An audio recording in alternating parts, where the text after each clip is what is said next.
Now we're moving on to discourse. You've learned so much about selecting texts, determining what types of questions to ask, annotating, thinking aloud, mapping the text, but how do we get students to talk to each other? Well, we're going to learn about discourse.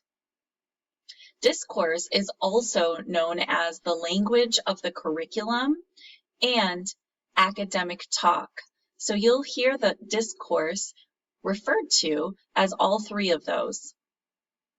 You will learn the what, why, and the how of discourse during this portion. So, what is expository discourse?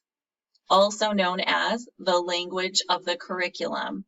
And that occurs when the discourse encountered are in textbooks, classroom lectures, technical papers, documentaries, and that the goal is to impart that information to a listener or a reader.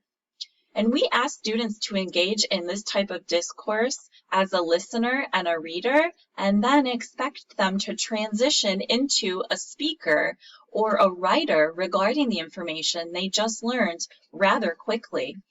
Many times students just don't know what to say to each other. This is a tool that you could use. It's called Mentimeter. If you have your cell phones, it may be beneficial for you to use those if you have a cell phone and a laptop, to use your cell phone for the Mentimeter so that you'll also be able to see the screen as I interact with Mentimeter and show you how to use this tool.